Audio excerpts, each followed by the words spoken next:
चलिए तो पहले एक बार जो है बिठाते हैं कि टाइम पे बिठाते हैं कि कहाँ की बात हो रही है, थोड़ा टाइम वाइज बिठाया जाए। तो हम लोग बात कर रहे थे कि अराउंड 4000 हम लोगों ने कहना शुरू किया था। इसके पहले कहा था कि नियोलिथिक चल रहा है, नियोलिथिक आगे भी चलता रहेगा, खाली बांटने के लिए अच्छा है। प्लस हमने कहा कि 1000 से कहानी बदल जाती है, 1000 से कहानी शुरू हो जाती है आयरन एज की, राइट, आयरन एज टेक्निकली चालू हो जाता है। प्लस हमने ये भी समझा कि हाँ बीच में आपका कॉपर आ गया, तो 4000 से समवेयर क्या शुरू हो गया, चाकोलिथिक, ऐसा करके हम लोगों ने कुछ ऐसा बांटा था। साथ ही साथ हमने ये भी समझा कि हाँ भाई जो है इसी बीचों बीच अराउंड 3300 टू 1200 1300 रफली 1400 राइट 1300 कहा जा सकता है, 1300 बीसी तक हमारी इंडस वैली सिविलाइजेशन जो कि डिक्लाइन कर गई स्टार्टिंग फ्रॉम 3300। नाउ अगेन कोई कहे कि सर 33 है 32 है, वो कोई बहुत फर्क नहीं पड़ता। कोई एक नंबर रट लो जो मैं कहता हूं 13 की जगह तो 14 लिखना 14 लिख लो, राइट, एक कोई नंबर रट लो और वही लिखते रहा करो। बहुत सही नंबर जो मैच्योर के लिए है ना, जो जिसमें आपको कोई डिस्प्यूट नहीं करेगा 2600 से 1900, right, this is the mature phase. This is somewhere जहां से डिक्लाइन चालू हुआ 1900 के आसपास, 2000 टेक्निकली हम लोग बात कर रहे थे अभी के डेटा के हिसाब से 2000, बट जो हिस्टोरियंस या जो अब तक किताबों में है वो है आपका 2600 से 1900। This was our mature. ये कहानी हम लोगों ने सीखी, राइट, और समझा कि हाँ ये पूरा शहर था जो उजड़ गया, खत्म हो गया। तो जो अर्बनाइजेशन वाली बात थी, शहर वाली बात थी, वो शहर वाली बात जा चुकी है, कोई सिविलाइजेशन नहीं, कोई राइटिंग नहीं, कोई बिजनेस नहीं, कोई ट्रेड नहीं, कुछ भी ऐसा नहीं बचा है इस दौरान। अगर हम देखें ना सब्सिस्टेंस की तरफ हम लोग बढ़ गए है ना, किसी तरफ जो है खाना प्रोड्यूस किया जा रहा है, जीवनचर्या चल रही है, अब कोई ऐसी मौज मस्ती नहीं है कि हाँ सिटाडेल बना देंगे, ये बना देंगे, वो बना देंगे, वो सारी बातें खत्म हो चुकी है।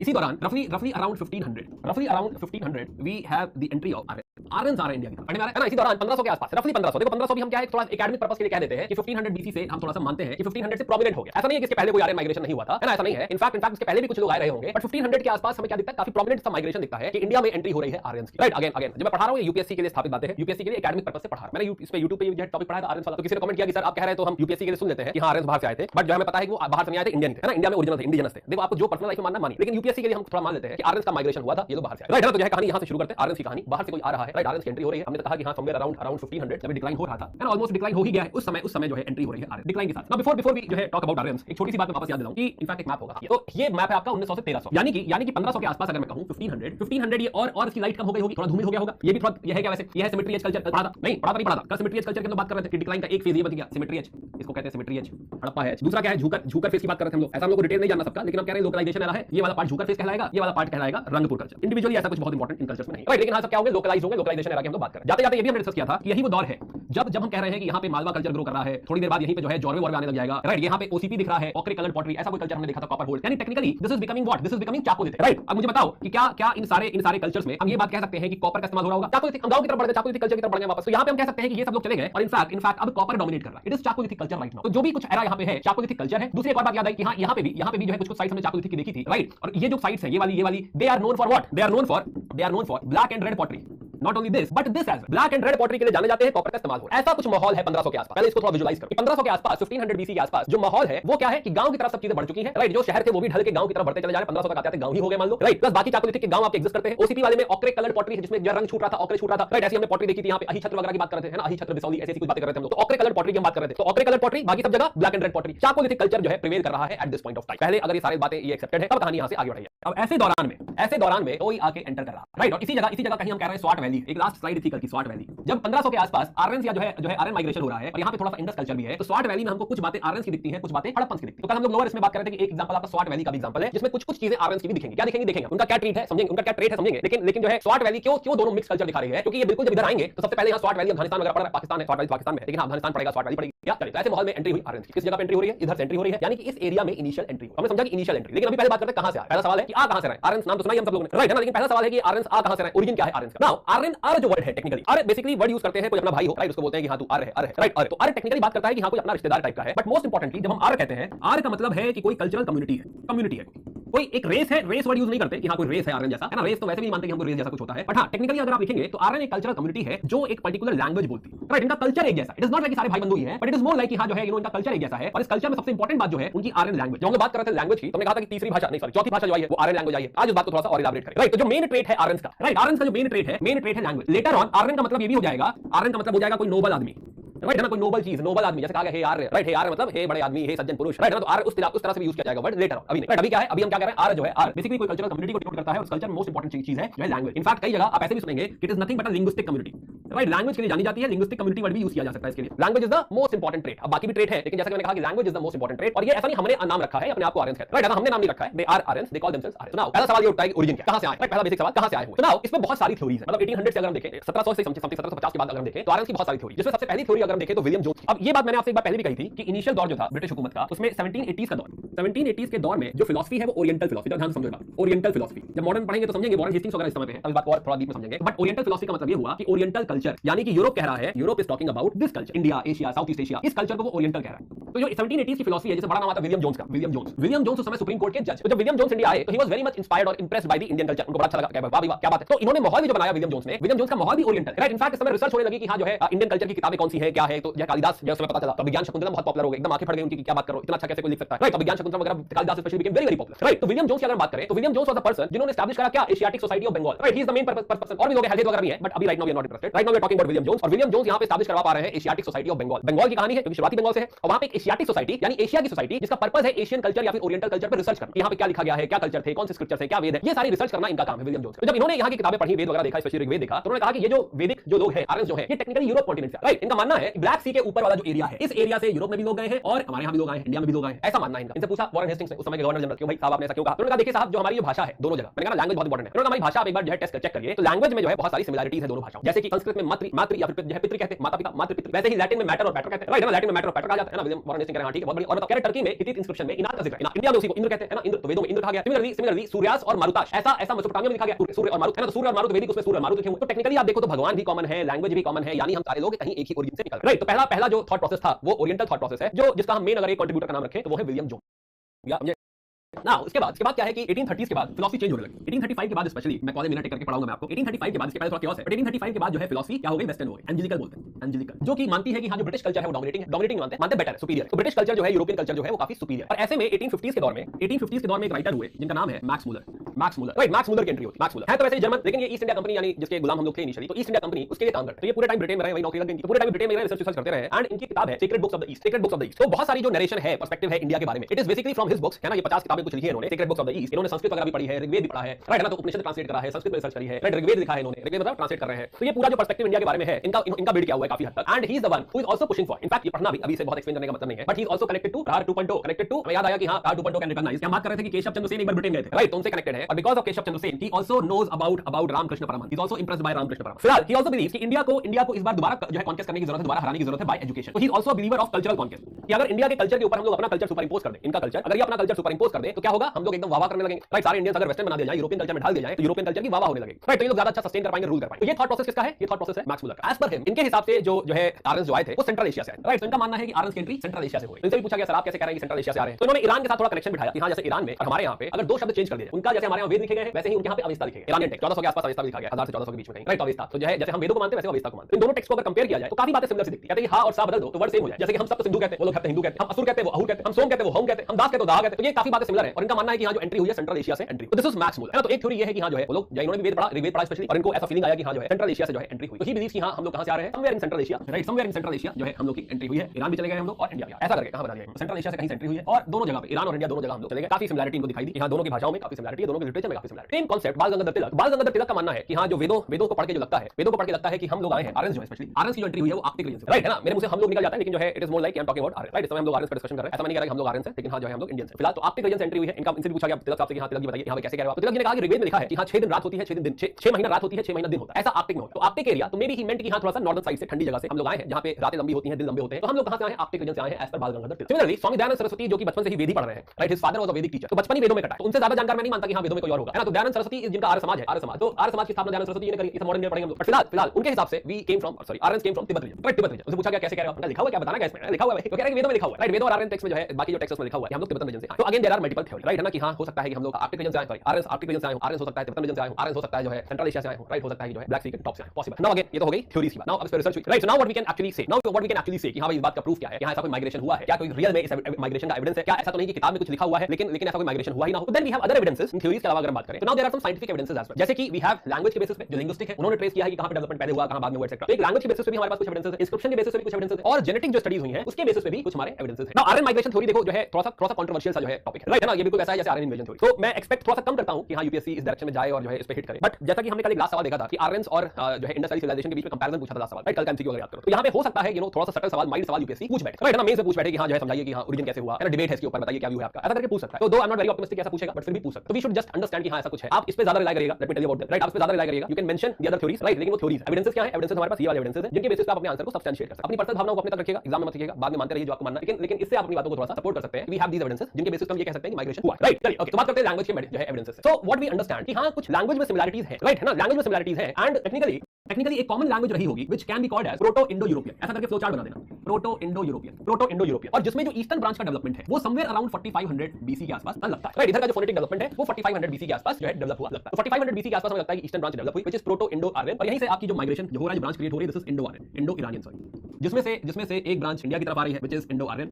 और टेक्निकली आप कह सकते हैं वैदिक संस्कृत, भाषा है, भाषा, कोई राइटिंग नहीं है, कोई स्क्रिप्ट नहीं है, भाषा है, बोलते हैं। सिमिलरली इसी में से स्प्लिट होगा आपकी Iranian branch, Iranian branch plus इसी में से आपकी जो यूरोपियन ब्रांचेस है, वेरियस यूरोपियन ब्रांचेस, जरूरी नहीं एक में से स्प्लिट हो, तो वेरियस यूरोपियन ब्रांचेस भी, एक Serbian, Germanic etcetera etcetera European languages यहां से एमिनेट हुई होंगी, राइट। तो ये डेवलपमेंट में लगता है कि हां 4500 बीसी के आसपास कुछ ईस्टर्न साइड के डेवलपमेंट चालू हुए हैं, यहां पे लैंग्वेज जाना चालू हुई, right. This is one thing. और ये हमने पहले भी बात करी थी कि सारी जितनी भाषाएं सबका रूट सेम है। आज हमने थोड़ा एग्जांपल भी देखे, सबका रूट जितनी भाषाएं, चाहे आपकी इंडियन भाषाएं हो गई, सेल्टिक हो गई, टर्की की भाषाएं हो गई, राइट, स्लाविक भाषाएं हो गई, जर्मनिक हो गई, सबका रूट अगर आप देखें तो सेम है, सब लोग सेम रूट से निकल रहे हैं। तो one is as per the linguist के रिसर्च के हिसाब से जो है ऐसा कुछ डेवलपमेंट हुआ है जिसमें ये मानते हैं कि जो माइग्रेशन है टेक्निकल या इंडिया की तरफ जो बढ़े हैं वो 2200 बीसी के पहला नहीं हो सकता, राइट, है ना, 2200 बीसी के आसपास इंडिया की तरफ ये लोग रीच कर रहे होंगे, right. Now let's talk about another evidence which is inscriptional evidence. जब ये माइग्रेशन हुआ होगा तो हमें अलग-अलग जगह कुछ इंस्क्रिप्शंस मिलते हैं, जैसे कि टर्की में, तो टर्की का जो इंस्क्रिप्शन है, टर्की का इंस्क्रिप्शन 19-17 सेंचुरी के आसपास दिखता है, जो इस ब्रांच की बात करता है या फिर ईरानियन उसकी बात करता है, राइट। तो 1900 के आसपास हमें दिख रहा है कि टर्की में हित्तित इंस्क्रिप्शन या हित्तित इंस्क्रिप्शन है, right, this is in Anatolia Turkey. Similarly Mycenaean inscription बात करता है व्हिच इज इन ग्रीस, तो टर्की और ग्रीस में तो 1900 में यहां पे पहुंच चुके हैं, और ग्रीस में समवेयर 1400 के आसपास 14th सेंचुरी यहां पहुंच चुके हैं। एंड सिमिलरली आपका मेसोपोटामिया एरिया में इंस्क्रिप्शन हमको मिल रहा है which is again 16th to 15th century. तो मेसोपोटामिया साइड भी हमको 1600-1500 में जो है इंस्क्रिप्शंस मिल रहे हैं जो कि इस ब्रांच की इस माइग्रेशन की बात कर रहे हैं। इंडिया में इंस्क्रिप्शन हमको नहीं मिल रहा है, कोई राइटिंग नहीं, राइट, अभी कोई राइटिंग नहीं आई है इंडिया में, हम लोग कुछ नहीं दिख रहा है। दैट इज द रीजन कि इंडिया में कोई इंस्क्रिप्शन नहीं मिल रहा। बट हां, ये इंस्क्रिप्शन, ये माइग्रेशन जो है जो हमको मिल रहे हैं, राइट, ये भी प्रूव कर रहे हैं कि इस तरह का कुछ माइग्रेशन हुआ तो है। Third proof is genetic evidence. ये जो एरिया है सेंट्रल एशिया वाला एरिया, इसको कहा जाता है कि दिस इज एंड्रोनोवो कल्चर, और एक जेनेटिक मार्कर है M17। तो रिसर्च करी गई जो है जेनेटिक, जो क्या बोलते हैं, जेनेटिक जो इंजीनियर होते हैं जो भी होते हैं, तो उन्होंने जो है रिसर्च करा और उनको मिला कि इस कल्चर में रहने वाले लोग, एंड्रोनोवो कल्चर में रहने वाले लोग, तो M17 जो मार्कर यहां पे है वही M17 हमको नॉर्दर्न एरिया में, स्पेशली दिल्ली में अगर देखें तो 35% लोगों में दिख रहा है, 35%, व्हिच शोस कि हां ऐसा कोई माइग्रेशन हुआ है। सदर्न इंडिया में यही नंबर कम, 10% के आसपास हमें M17 मिलता है। तो these three evidences also prove this thing कि हां जो है इस तरह का कोई माइग्रेशन हुआ है, राइट। अदर देन दिस कुछ और बातें भी ऋग्वेद पढ़ के हमें जिन जानवरों के बारे में पता चलता है, राइट। तो जो ट्रॉपिकल जानवर है उनका जिक्र नहीं है, जो टेम्परेट जानवर है उनका जिक्र है, तो ये भी कहीं ना कहीं बता रहा है टाइगर का जिक्र नहीं। अगर इंडिया का टेक्स्ट होता, सॉरी, इंडिया का अगर जो है ओरिजिन होता तो हमें टाइगर का भी जिक्र मिलता, बट टाइगर का जिक्र नहीं है। ऐसे और भी जानवर, लायन वगैरह का भी जिक्र कम है। तो दैट शोस कि हां कहीं ना कहीं जो है माइग्रेशन हुआ है और वो वेव इंडिया पहुंची। तो ये तीन एविडेंसेस द्वारा प्लस जो मैं जब एनिमल्स की बात बता रहा हूं आगे करेंगे उसको, राइट, उसके द्वारा अपनी बात प्रूव कर सकते हैं कि इस तरह का कोई माइग्रेशन हुआ है। रफली 2000 to 1500 के आसपास आर्यंस जो है वो इंडिया की तरफ बढ़े, इंडिया आए। तो this was about origin, we have discuss कि हां आर्यंस इंडिया आए। यहां तक अगर हम सारे लोग साथ में हैं, राइट, तो कहानी आगे बढ़ा। हमने हाइपोथेसिस, इनिशियल थ्योरीज की बात करी, फिर एविडेंसेस की बात करी कि हां इस तरह का माइग्रेशन हुआ, राइट। इनिशियल जो है लोगों की थ्योरीज है, but then there are evidences which shows कि हां इस तरह का माइग्रेशन या बढ़े आगे। So now next is let's talk about कि हाँ ये जो लोग आए तो ये लोग कहाँ पे आए, जो है इंडिया पहुंचे तो कहाँ पे रहे ये लोग, ये बात थोड़ा समझने की कोशिश करो। जब ये आए तो इसको एक बार एस्टैब्लिश कर लेते हैं कि हम क्या मानेंगे, राइट। यू कैन से कि यहाँ पे जो स्टेपीज है, राइट, स्टेपीज मोस्ट प्रोबेबली स्टेपीज में इनका ओरिजिनल होम शायद रहा होगा, राइट। And then they came to India, और इंडिया में ये जो पार्ट है this part which is Indus and its tributary, जिसको आप कह सकते हैं Sapta Sindhu region which also includes Afghanistan, right. So they must have initially resided in this area, right, Sapta Sindhu reason. ये जो एरिया है यहाँ पे सबसे पहले ये लोग आके रहे हो, राइट। तो सप्त सिंधु रीजन, तो हमें कैसे पता चल रही है बात, ऋग्वेद में जिक्र है। ऋग्वेद में बात हो रही है कि हाँ जो नदियों की बात हो रही है ऋग्वेद में, तो Rigveda talks about Kumbh river, है ना। अरे ऋग्वेद पे आ 2 मिनट रुको, जो है पहले थोड़ा सा एस्टैब्लिश कर दें कहाँ पे आए, उसके बाद बात करते हैं ऋग्वेद, राइट। तो कुंभ रिवर अफगानिस्तान में है, तो ऋग्वेद में लिखा हुआ है कुंभ रिवर के बारे में, राइट। इंडस की 5 ट्रिब्यूटरीज, तो झेलम को वितास्ता कहा गया है, ब्यास को विपास कहा गया है, केनाब को अस्किनी कहा गया है, रावी को पुरुषनी कहा गया है, सतलज को सुतुद्री कहा गया है, और सरस्वती रिवर का भी जिक्र इस ऋग्वेद में। इनिशियल जो वेदा है हमारा, इनिशियल वेदा में हमें कहीं भी जमुना और गंगा अगर हम देखें तो बहुत प्रिविलेंट नहीं दिखता, राइट। हालांकि आज अगर हम देखें तो गंगा और जमुना बहुत इंपॉर्टेंट रिवर्स है, राइट। लेकिन उस समय गंगा यमुना का जिक्र बहुत ही कम, खाली 2 बार जमुना जी का जिक्र है और 1 बार गंगा जी का जिक्र। जमुना गंगा का जो जिक्र है वो बहुत ही कम है, व्हिच शोस कि जो रिलेटिव इंपॉर्टेंस है वो इन नदियों की है, इनका बार-बार जिक्र है, राइट। और वो जो यमुना गंगा है बहुत ही कम जिक्र है, एंड दैट आल्सो शोस कि हां वो लोग अभी इसी एरिया में कंसंट्रेटेड, राइट। तो इनिशियल कंसंट्रेशन जो है दैट इज रिलेटिवली है दिस एरिया। तो सरस्वती रिवर जो है ये इसका नाम हमें दिखता है, जो है ऋग्वेद में सरस्वती का जिक्र है, but we are not very sure कि सरस्वती रिवर किस बारे में। सरस्वती रिवर जो है हो सकता है घग्गर हाकरा की बात हो रही है, राइट। सरस्वती रिवर हो सकता है अफगानिस्तान में एक नदी है हेलमंद, अकरावती भी कहते हैं, हो सकता है उसके बारे में। We are not very sure about this कि हां किसके बारे में बात हो रही है, बट हां हो सकता है घग्गर हाकरा जो पहले बात कर रहे थे इंडस वैली में, हो सकता है घग्गर हाकरा की ही बात हो रही है पॉसिबल। तो this was the initial staying, right, जो है आर्यंस की। तो आर्यंस सेंट्रल एशिया से बड़े इंडिया की तरफ। We can say that Rigveda is not indigenous, नहीं we can not say that Rigveda is not indigenous, we come to that, right. Rigveda is indigenous because अगर इंडिजिनस ना होता तो हमें ऋग्वेद फिर जो है ईरान में भी मिलता, राइट, है ना, ईरान में ऋग्वेद मिला होता। तो इसलिए हम कह सकते हैं कि हां ऋग्वेद जो है वो इंडिजिनस है और वो बाद में लिखा गया, यहां पे लिखा गया। Plus archaeological evidence. देखो अब क्या है प्रॉब्लम, क्या है कि हमें आर्कियोलॉजिकल एविडेंसेस हम जो है बहुत ज्यादा हिस्ट्री के साथ रिलेट नहीं कर पाते। ये जो चैप्टर हम पढ़ने वाले हैं, this chapter is basically based upon Rigveda, है ना। ये जो हिस्ट्री पढ़ रहे हैं, वैदिक स्टडीज जो हम कर रहे हैं, मतलब जो वैदिक टाइम पढ़ेंगे, ये वाला चैप्टर और अगला चैप्टर, ये दोनों ही मेजर जो डिपेंड करेगा कि ऋग्वेद में क्या लिखा हुआ है, राइट। इसलिए इसको वैदिक कहा गया है। तो ऋग्वेद में डिपेंडेंसी कहीं ज्यादा ना, ऋग्वेद जो लिखा गया है डेफिनेटली हिस्ट्री पढ़ने के लिए नहीं लिखा है, राइट, है ना। ऋग्वेद जो लिखा गया है, Rigveda is definitely not written for history. Rigveda में क्या लिखा है, ऋग्वेद में लिखा है कि भगवान इंद्र जो है ऐसे थे, उनकी तारीफ करी गई है, उनके बारे में मंत्र लिखे गए, हाइम्स लिखे गए, राइट, ना, श्लोक लिखे गए कि हां भगवान इंद्र जो है आप पुरंदर है तो आप जो है उर्वरजीत है तो आप जो है इस तरीके से करते हैं, तो उनकी तारीफ है। अब ये जो भगवानों की जो तारीफ है ऋग्वेद में, उन्हीं तारीफों में से हम लोगों ने हिस्ट्री को ड्रॉ किया कि हां अगर लेट्स से उसमें बात हो रही है कि हां किसी राजा की बात हो रही है, राजन की बात हो रही है, तो हमने समझा कि हां सोसाइटी में कोई राजन होता है। उसी में अगर लेट्स से समिति की बात हो रही है, सभा की बात हो रही है, तो हमने समझा कि हां ऐसा कोई सभा समिति होता है। अगर भगवान आप आएंगे तो सभा जो होगी उज्जवल हो जाएगी, उजागर हो जाएगी, इस तरह का जो है उसमें क्या लिखी है, कविताएं लिखी हैं, हाइम्स बोलते हैं, कविता नहीं बोलते, हाइम्स बोलते हैं, श्लोक बोलते हैं, हाइम्स उसमें इस तरह की लिखी है। तो उन्हीं हाइम्स से हमने इस टाइम की हिस्ट्री को डिराइव किया, राइट, है ना, कि हां क्या-क्या हो रहा हो। तो जैसा कि मैंने कहा कि हां ये हिस्ट्री पढ़ने के लिए नहीं लिखा गया है, ये पूरा एक धार्मिक ग्रंथ है ऋग्वेद, और इसको जो लिखा गया है वो सिर्फ और सिर्फ जो है धर्म के पर्पस से लिखा गया। हमने सिर्फ उसमें से हिस्ट्री डिराइव करी। हां अगर ऐसी बात कही गई है तो इसका मतलब जैसे मान लो उसमें कहा गया कि आपको घी चढ़ाएंगे, राइट, है ना, आपके लिए यज्ञ करेंगे, यानी कि यज्ञ होते थे, राइट, यानी अग्नि में जो है विश्वास होता था। इस तरह से हम जो है हमने इसमें से हिस्ट्री ड्रॉ करी। तो ये पहला डिस्क्लेमर समझो कि हां बड़ा लिमिटेशन है इसमें, यहाँ की हिस्ट्री में इस समय जो डिस्कशन हम कर रहे हैं, क्योंकि ये एक रिलीजियस बुक से उठाया गया है जिसका सोल पर्पस हिस्ट्री नहीं, रिलीजियस पर्पस से लिखी हुई बुक न्यूट्रल नहीं होती, राइट, उसका पर्पस मकसद कुछ और है, धर्म के लिए लिखी गई है, भगवान के लिए लिखी गई है, भगवान की पूजा के लिए लिखी गई है, तो उसका मकसद जो है बहुत ही न्यूट्रल होकर चीजों को देखने का नहीं होता, पर्पस ही नहीं है ना। तो दैट इज द रीजन कि हां इसकी इस टाइम की जो है, इस टाइम का जो है यू कैन से जो डिस्कशन है थोड़ा सा आप समझिए कि हां लिमिटेड है, हिस्ट्री के पर्पस से थोड़ा सा लिमिटेशन है। ऑल्सो अब तक क्या है कि जो भी आर्कियोलॉजिकल, जैसे हमें आर्कियोलॉजिकल एविडेंस मिला, हमें पता चला कि हां उनके पास सॉकेटेड एक्सेस है, ब्रोंज है, डर्क है, डर्क होता है जैसे करके मारते हैं ना, जो है गड़ जाता है, दैट इज द तलवारें हैं, सोर्ड्स एंड ऑल, तो ये सारी चीजें हमको मिली हैं, तो आर्कियोलॉजिकल एविडेंसेस मिले हैं which tells that Aryans was Aryans are is a warrior community, यहां युद्ध में विश्वास करते हैं ना, योद्धा लोग, युद्ध में विश्वास करने वाली कम्युनिटी। तो नाउ तो हमने ओरिजिन वगैरह स्थापित किया कि हां जो है ओरिजिन क्या है, राइट, हमने ये डिस्कशन किया, आगे बढ़ाते हैं। तो सोर्सेस के बारे में बता रहा था कि ऋग्वेद में जो है ऋग्वेद की बात है। तो नाउ जो हमारा आगे का डिस्कशन है, हमारा आगे का डिस्कशन हम लोग थोड़ा कंपार्टमेंटलाइज करेंगे कि हमारा डिस्कशन शुरू हो रहा है 1500 बीसी से, राइट, और टोटल वैदिक एरा जो जाएगा वो जाएगा 500 बीसी तक, यानी जो टोटल वैदिक कहानी है ये 1000 साल की कहानी, राइट, समझो इस बात को, समझो बस क्लियर हो जाएगा। 1000 साल की कहानी, अब इस 1000 साल की कहानी में एक ब्रेक है, एक्चुअली रियल ब्रेक नहीं, पढ़ने के लिए ब्रेक, दिवाली का ब्रेक। तो इस 1000 साल की कहानी में ब्रेक है 1000 बीसी, जिसमें हम कह रहे हैं कि 1500 समवेयर हियर और थोड़ा बहुत पहले भी लोग आए होंगे, समवेयर हियर आर्यंस आ रहे हैं, अब तक हमने इतना ही एस्टैब्लिश किया। और इस 500 पहले 500 साल के दौरान एक ही वेद लिखा गया है, अगेन लिखा नहीं गया, कंपाइल किया, कंपोज किया गया है, व्हिच इज ऋग्वेद। राइटिंग जो आई है, राइटिंग समवेयर यहां पे 450 के आसपास, 500 के आसपास we have writing, technically script which is Brahmi.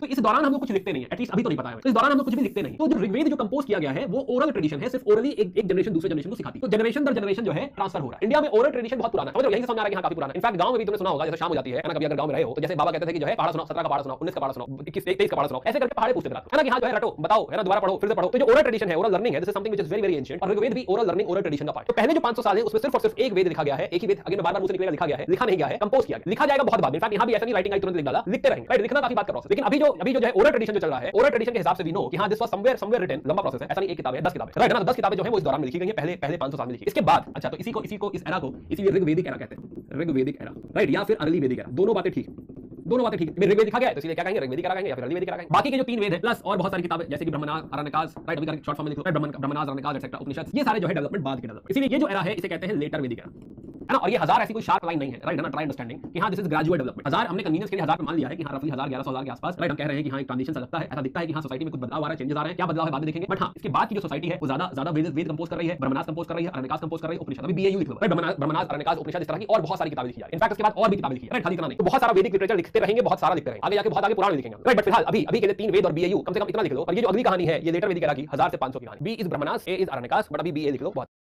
या ऋग्वेदिक एरा। तो पहला टारगेट अपना क्या है, पहला टारगेट अपना 500 साल का टारगेट है, 1500 से 1000 की बात कर रहे हैं। हम ये भी समझ रहे हैं कि हां ये वही एरा है जब इंडिया में जो है हम कह रहे हैं ये वो दौरान है जब chalcolithic culture, sorry, Indus valley civilisation decline कर रहा है, ये वो दौरान है जब चाकोलिथिक कल्चर्स भी है, ओसीपी भी है, ओसीपी भी चाकोलिथिक ही है। और इनफैक्ट यही वो भी दौरान है जब आपने अभी कहानी सुनी है सिन्हौली, राइट, सिन्हौली भी आपको सेंसिबल लगने लगेगा जब आप जो है ये कहानी समझ लेंगे, राइट, सिन्हौली अपने आप सेंसिबल सा हो जाएगा, आपको लगने लगेगा हां यार ये तो ठीक है, तो होना चाहिए था, सही है, बिल्कुल सही डिस्कवरी हुई है, राइट। तो सिन्हौली भी आपका इसी में कनेक्ट हो जाएगा, यही जोन है सिन्हौली का भी 1800 से 1600 का, राइट। तो सिन्हौली भी यहीं पे आपको जो है समझ में आएगा कि सिन्हौली ऐसा क्यों हुआ, बट अभी सिन्हौली कह के कंफ्यूज नहीं करते, राइट, अभी समझते हैं कि हां ये इस तरह का कल्चर था, इस एरा में एंट्री हुई है और एक ही वेद लिखा गया है व्हिच इज ऋग्वेद। क्या हम सारे समझ पा रहे हैं क्या हो रहा है। अब यहां से देखो जो कहानी शुरू हो रही है कंटीन्यूअस कहानी, इसके बाद अब कोई ब्रेक नहीं आएगा, राइट, इसके बाद कोई ब्रेक नहीं आने वाला, ये आज तक कंटीन्यूअस है, राइट, इसके बाद की स्टोरी कंटीन्यूअस स्टोरी है, पूरी कंप्लीट स्टोरी। यहां से जब कहानी शुरू कर रहे हैं ये कहानी आगे तक जाती रही, हम ये भूल जाएंगे कि हां ऐसा कुछ हुआ था, लेकिन हां जो आगे कहानी कनेक्ट होती है या पढ़े आगे। ओसीपी सौम्या नहीं हो रहा है रिवीजन, सौम्या और भी कोई है, रुको, अश्वनी भी, अश्वनी बताओ भाई ओसीपी क्या होता है, कौन बताएगा OCP, what is OCP. Sir OCP क्या है, पुरानी क्लास तो नहीं करी है, लेकिन ये बताइए सर ओसीपी क्या है, ओसीपी क्या है, ओसीपी ऑक्रे कलर्ड पॉटरी है ना, ऐसा कोई कल्चर हमने देखा था, ऑक्रे कलर्ड पॉटरी का कल्चर है ना, चाकुलिथिक की समझ लो। नाउ अब आते थोड़ा सा कहानी पे आते हैं वापस, यहां कहानी क्या है, तो लेट्स बिल्ड दी स्टोरी। तो स्टोरी अगर हम समझें तो ये जो स्टेपीज जो है ये क्या है, grassland, right, let's go ahead with the evidences, है ना, कि हां ग्रासलैंड, यहां पे जो लोग रहा करते होंगे they are mostly into pastoralism.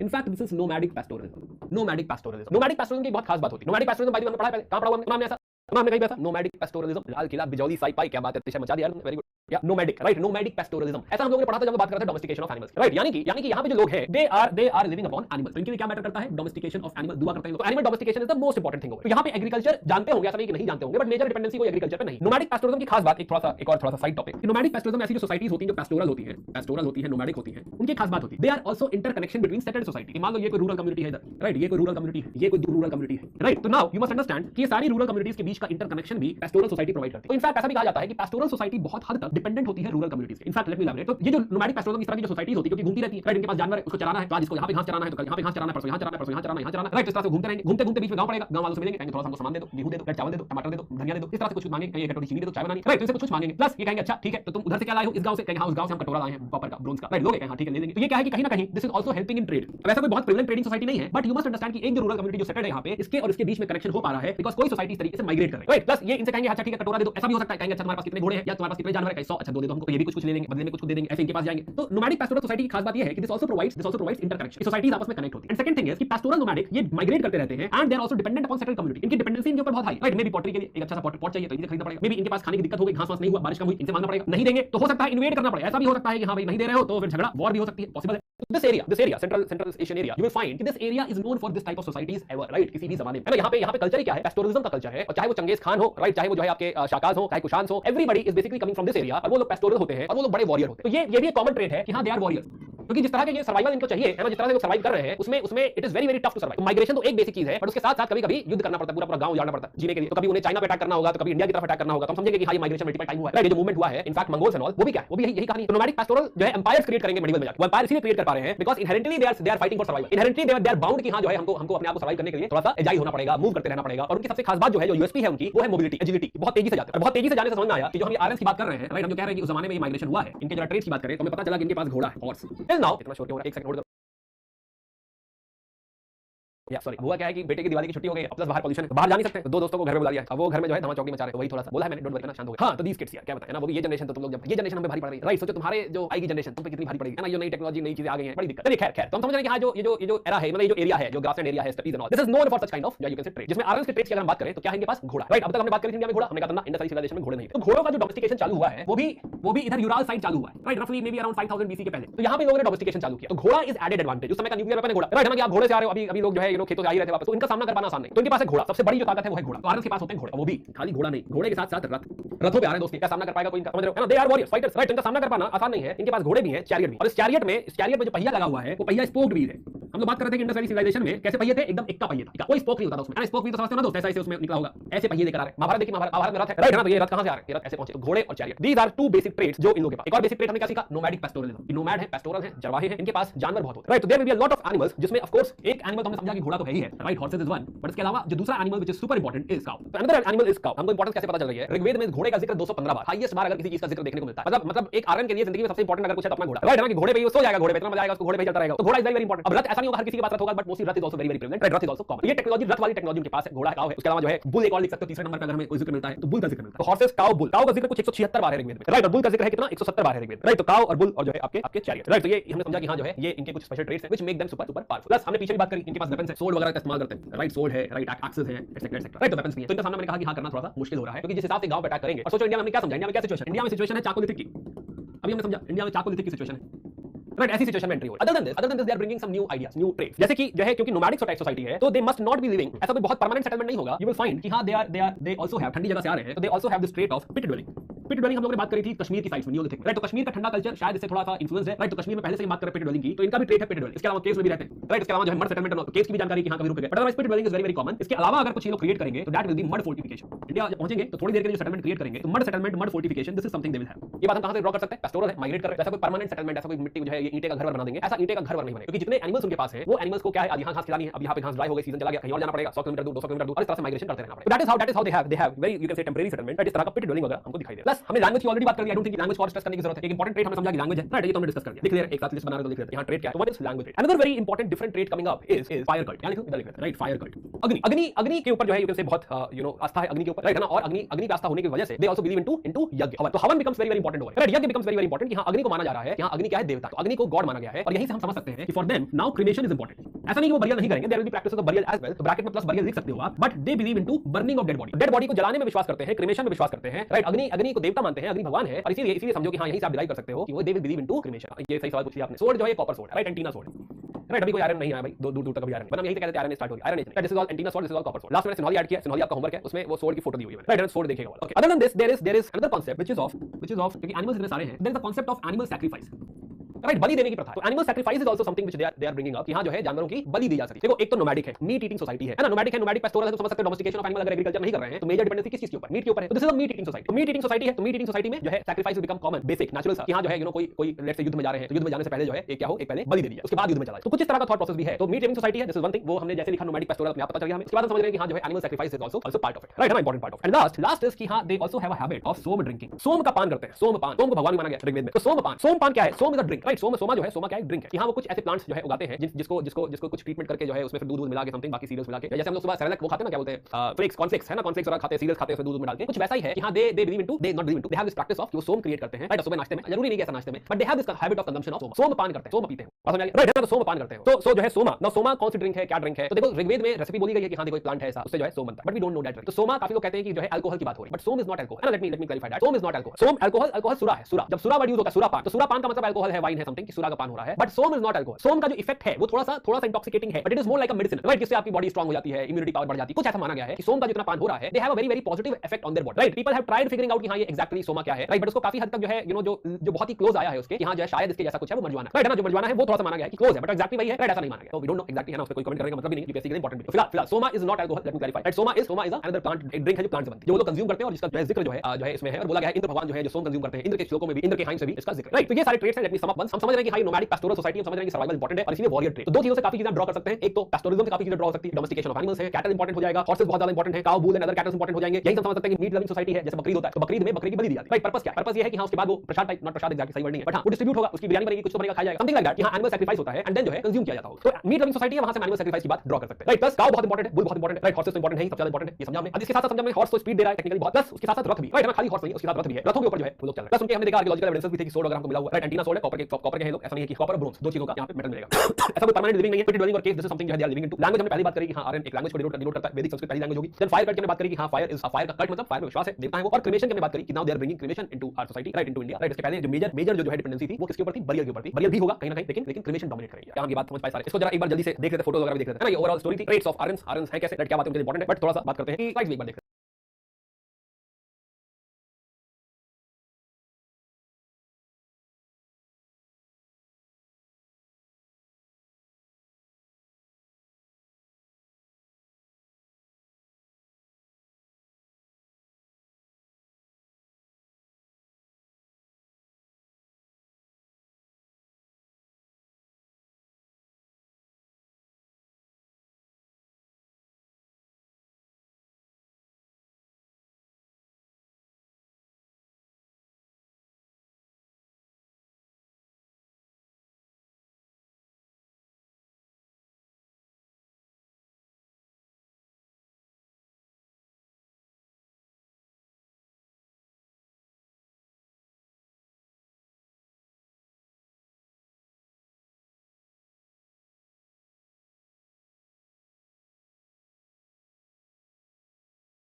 या tough to understand basic unit है ना। बस ये कांसेप्ट समझो तो ट्राइब काफी हद तक क्लियर दिखने लगेगा। तो कुल जो फैमिली है, फैमिली तो फैमिली जो कहा जाता है कुल, और कुल का जो हेड है उसे कहा जाएगा कुलाबा। सिमिलरली ऐसी कुछ और फैमिलीज भी होंगी, और ये फैमिलीज का जो ग्रुप है टोटल जो 2-4-5 फैमिलीज का जो ग्रुप बनता है, इसी को कहा जाता है ग्राम, राइट। This is gram. और जो ग्राम का जो हेड है, ग्राम का हेड इज ग्रामीणी।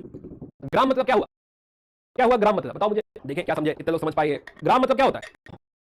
ओके, तो ग्राम मतलब हमें लगा गांव, अरे गांव नहीं है दोस्त, अभी गांव बसा ही नहीं है, राइट। हमको याद आया कि हाँ ये तो एक पेस्टोरल नोमैडिक सोसाइटी है, राइट। नोमैडिक पेस्टोरलिज्म अभी तो बताया था, तो ये तो बसे तो है ही नहीं, ये तो घूम रहे हैं। तो this is basically a unit, एक ग्रुप को कहा जाता है ग्राम, राइट। और ये लोग क्या घूम रहे हैं, यहाँ पे अपने जानवरों को चला रहे हैं, इसमें एनिमल्स भी होंगे बहुत सारे, राइट। बहुत सारे कैटल्स होंगे, ये कैटल्स इनको कहीं बसने नहीं देंगे। तो टेक्निकली ग्राम सुनने में गांव जैसा लग तो रहा है, बट अब ये बसा नहीं, जब बस जाएगा तो हाँ कह देना ये विलेज है, गांव है, बट अब ये रूरल कम्युनिटी मत कहो। This is a group, right. This is a group, की ग्रुप ऑफ फ्यू फैमिलीज जो hang together, right. And they are the one who hang together, they are like हम एक यूनिट है, बन जाती है ऐसी यूनिट, राइट। तो एक यूनिट क्रिएट हो रही है जो साथ में मोबाइलाइज है, साथ में कभी इधर जाते कभी उधर जाते एक्सेट्रा। दिस इज ग्राम, और इस यूनिट का जो हेड है वो है ग्रामीण। तो अभी ये गांव नहीं है क्योंकि ये मोबाइल असल में चलता फिरता गांव है, ऐसा कह सकते हो, चलता फिरता गांव है, बसा नहीं है फिलहाल गांव। नाउ ऐसी जो कुछ मोबाइल यूनिट्स हैं, ऐसी कुछ मोबाइल यूनिट्स का जो ग्रुप है ना, ऐसे मान लो 4-5 मोबाइल यूनिट्स हैं, और ऐसी मोबाइल यूनिट्स का जो ग्रुप है, this is called as one vis. तो अगर ये ग्राम है तो इसे मान सकते हो कि थोड़ा सा डिस्ट्रिक्ट जैसा कुछ क्रिएट हो रहा है, बट अभी बसा तो है नहीं, वहां खाली सेंस बन रहा है कि हां कुछ डिस्ट्रिक्ट जैसा होगा, राइट। लेकिन अभी दिस इज नथिंग बट कुछ मोबाइल यूनिट्स के ग्रुप को एक बड़ा ग्रुप क्रिएट कर देते हैं, बड़ा रेजिमेंट कह क्रिएट हो रहा है, व्हिच इज टेक्निकली विस। और इसका जो हेड है, इसका हेड है विसपति, क्योंकि हर लेवल पे, गांव के लेवल पे आपको प्रधान चाहिए होता है, फिर कई सारे गांव के लेवल पे एक लीडर चाहिए होता है, तो इस लेवल पे एक लीडर है which is vis. And then there are multiple vis like this, and ये जो मल्टीपल विस है, ये जो टोटल है सारे विस मिलाकर ये है जन। दिस इज टेक्निकली जन बोले तो ट्राइब। मैंने कहा ट्राइब हम लोग पहले भी पढ़ चुके हैं। ट्राइब के बारे में हमें ट्राइब के बारे में थोड़ी बेसिक अंडरस्टैंडिंग पहले से है ना। ट्राइब का अपना कल्चर होता है, अपना स्टाइल होता है, अपना जो है यू कैन से लैंग्वेज होगी, अपना जो है डांस होगा, म्यूजिक होगा, सारी चीजें उनकी अपनी होगी। तो फिलहाल तो जन जो है ट्राइब, तो दिस इज जन, कि टोटल जो ट्राइब है, राइट। टोटल ट्राइब बटी होगी कुछ विस में, हर विस बटा होगा कुछ ग्रामीणी ग्राम में, और ग्राम में होंगे कई सारी फैमिलीज, कई सारे कुल। ये है ट्राइब का स्ट्रक्चर। और जो इसका जो हेड है, राइट, वही राजन है। जन का हेड ही राजन है, राजन या नेटिव है, क्या बोलते हैं, टोटल जो ट्राइब का वो हेड है राजन है, राजन। बट अगेन बिफोर भी जो है यू कैन से अज्यूम कि हाँ वो राजा है, राइट। लेट्स अंडरस्टैंड कि हमने बात करी कि इस गांव के अपने कुछ जानवर हैं, राइट। इस फैमिली के अपने कुछ जानवर हैं, इस फैमिली के अपने, इस गांव के भी जानवर, सबके पास क्या है, मेनली सबके पास क्या है, हाँ this is nomadic pastoral society. This society is into domestication of animals, यानी सबके पास एनिमल्स ही तो है, राइट। यानी कि क्या ये कोई बहुत रिच सोसाइटी है, ये रिच सोसाइटी तो नहीं है। तो ऐसा नहीं है कि सोना चांदी बरस रहा है, बहुत पैसा है लोगों के पास, ऐसा कोई वेल्थ अगर हम देखें, इनकी वेल्थ क्या है, तो इनकी वेल्थ अगर हम समझें तो इनकी वेल्थ एक्चुअली कैटल्स है। ये बात समझ रहे हो नहीं समझ रहे हो। एक पेस्टोरल सोसाइटी की वेल्थ क्या होगी, एक नोमैडिक पेस्टोरल सोसाइटी की वेल्थ जो है वो कैटल है, और यानी कि कोई बहुत रिच सिस्टम नहीं है। और इसीलिए राजन को ये मत समझो कि महलों में रह रहा है ना, ये लोग अपने जानवर चला रहे हैं, राजन अपना जानवर चला रहा है। राजन उसके जानवर कौन चलाएगा, भाई कोई आएगा उसका जानवर चलाने, वो भी अपना जानवर चलाने निकलेगा, उसके खुद के भी जानवर होंगे, चलाएगा। जैसे कि राजा जनक का सुना होगा आपने, राजा जनक, राइट। राजा जनक जो है वो खेती कर रहे थे, तब उनको सीता जी मिली थी, तो वो खेती करने गए। अब अगेन ठीक है, उसमें अगेन उसका असम्पशन ये है कि खेती करने के लिए पंडितों ने जो है कहा था, ब्राह्मण से कहा था कि आप करेंगे यज्ञ करेंगे तो कुछ होगा समथिंग। बट ट्राई अंडरस्टैंडिंग कि हाँ जो है सीता वर्ड ही एग्रीकल्चर से कनेक्ट कर दिया गया, राइट। तो राजा जनक जो थे, राजा जनक खेती करने गए हुए थे। हालांकि वो खेती की बात है, खेती थोड़ा दूर है और आगे है, अभी खेती की तो बात ही नहीं कर रहे हैं हम, कह रहे हैं उसके भी पहले कि खेती में तो हम लोग गए ही नहीं है, ये सोसाइटी खेती में गई नहीं है अभी तो खाली कैटल ही वेल्थ है। तो ऐसे में जो राजा है वो राजा नहीं है, वो राजू है, राइट है ना। He is not as powerful, he is not powerful in the sense कि हाँ भी कोई महल नहीं है, ऐसी कोई स्टैंडिंग आर्मी नहीं है कि बालकनी से निकले और जो है हो कहा तो पूरी सेना हो करने लगी, ऐसा भी कुछ भी नहीं। बस समझ क्या राजा के पास ज्यादा कैटल होंगे, हो सकता है 2 घोड़े उसके पास ज्यादा, बिल्कुल समझ राइट है ना, हो सकता है उसके पास 1 गाय और बस इतना ही है, राइट। इससे ज्यादा कुछ बहुत बदलाव नहीं आ रहा।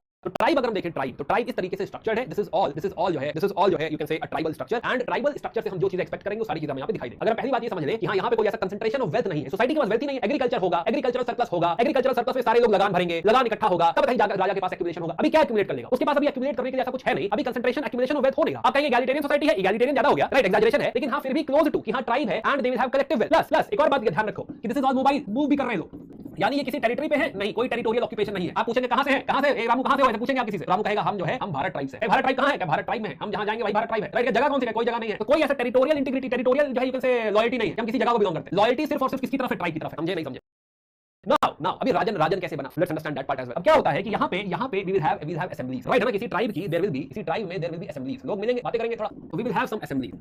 अब एक असेंबली है विधाता, एक असेंबली है सभा, और एक असेंबली है समिति, प्लस कुछ असेंबलीज का और भी नाम सुनोगे तुम। But again the point is किताब पॉलिटी की किताब तो है नहीं, लक्ष्मीकांत तो है नहीं, राइट है ना, ऋग्वेद है भाई, है ना, भगवान के लिए लिखा गया। तो उसमें ऐसा नहीं है कि समिति की डेफिनेशन क्या होती है, सभा की डेफिनेशन क्या होती है, ऐसा नहीं लिखा गया। हमें जो राइम से समझ में आया है कि विधाता सभा समिति का मतलब क्या है, let's understand that part. We will find कि हां जो विधाता है, विधाता इज अ पॉपुलर असेंबली। मतलब कि मान लो कोई युद्ध हुआ, अरे बताओ युद्ध क्यों होगा, युद्ध का पर्पस बताओ मुझे, क्या पर्पस है युद्ध का पर्पस। राजन का सबसे बड़ी जिम्मेदारी जो है, राजन की सबसे बड़ी जिम्मेदारी है, लेट अस गेट बैक, राजन की सबसे बड़ी जिम्मेदारी है वॉर अपने सबको प्रोटेक्ट करने के लिए। और किसको प्रोटेक्ट करने के लिए, वेल्थ को प्रोटेक्ट करने के लिए। वेल्थ क्या है, कैटल। एंड दूसरा जो वॉर का रीजन होगा वो होगा वेल्थ को बढ़ाने के लिए, किसी दूसरे पे अटैक करो उसका भी कैटल ले लो। वॉर का 2 पर्पस हो सकता है, राइट, 2 पर्पस। एक तो अपना कैटल कोई आपके ऊपर एग्रेशन कर रहा है तो उसे रोको, वहीं संभालो कि हमारे जानवर जाने नहीं चाहिए, राइट, हमारे जानवर हमारे अपने। दूसरा पर्पस कि हां किसी और पे अटैक करो, उसके जानवर ले आओ। It is all about wealth. Now after this war, विधाता वॉर में मान लिए 1212 जो है लेट्स से जो है 100 घोड़े आप जीत के लेकर आए, राइट, 100 घोड़े जीत के लेकर सब लोग इकट्ठे हुए, हम एकदम तारीफ हुई है ना कि हमारा राजा कैसा हो, भैया जैसा हो, राजू भैया जैसा हो, इस तरह से जाकर उनकी तारीफ हुई, सारे लोग इकट्ठा हुए, मैन वुमन सारे लोग होंगे। It is a popular assembly, right. इसमें ऐसा भी हो सकता है कि हां जो पैसा है, जो वेल्थ है, पैसा तो नहीं है, जो भी एनिमल्स वगैरह हैं, जो भी हम जीते हैं, हो सकता है गेहूं जीते हो सकता है चावल जीते हो, मिलेट जीते हो, जो भी चीजें हमको मिली है उसका डिस्ट्रीब्यूशन, राइट। कुछ और जमीन, कुछ और भी चीजें हैं भाई, किसी फैमिली के पास मान लो 100 घोड़े थे, उसमें मान लो 50 मर गए, चलो भाई इसको 50 और जुगाड़ कर दो कैसे भी, क्योंकि ट्राइब है, क्लोज है, सारे लोग बहुत ज्यादा लोग नहीं है, तो सारे लोग क्लोज है, तो एक दूसरे का ध्यान भी रखना। ये जो सोसाइटी जो ट्राइब है, जो है असेंबली है, विधाता, ये सारे लोग मिलेंगे, कोई झगड़ा हो गया तो सुलझा देंगे, रीडिस्ट्रीब्यूशन कर देंगे, सैक्रिफाइस पे पूजा पाठ करना है तो मिलकर पूजा पाठ करेंगे, सैक्रिफाइस करेंगे, पार्टी करेंगे, डांस करेंगे, राइट है ना, कोई ऐसा जो है फंक्शन हुआ तो सारे लोग इकट्ठा होंगे, तो this is more like a popular assembly. तो विधाता technically is a popular assembly, right, this is popular.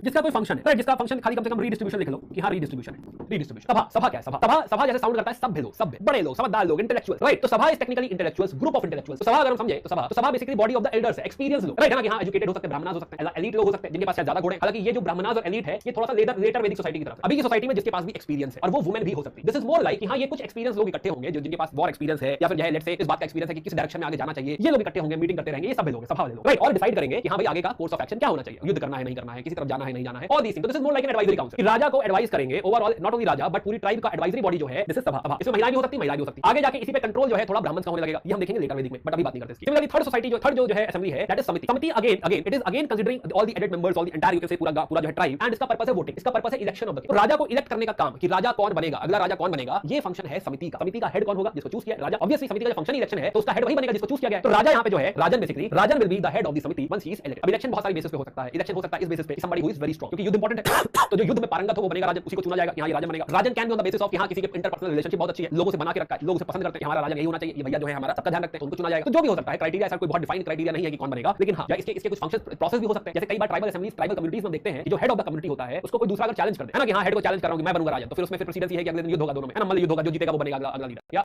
बात समझ आई, राइट। सो ना समिति, तो समिति का पर्पस क्या है, समिति का पर्पस है इलेक्शन। तो इस तरह से जो है इस तरह से समिति, तो समिति में कम से कम लिख लो election of the king, election of rajan. King मत लिखो, किंग का मतलब कुछ और निकाल लोगे, इलेक्शन ऑफ राजन या फिर election of head. Now again सवाल, क्या ये राजन अपने मन की कर सकता है, सवाल क्या ये राजन अपने मन की कर सकता है, क्या डेमोक्रेसी है? Seems like yes democracy. यहां अगर लोग इलेक्ट कर रहे हैं, लोगों की सहमति से कोई जो है अगर राजा बन रहा है तो हां डेमोक्रेसी है।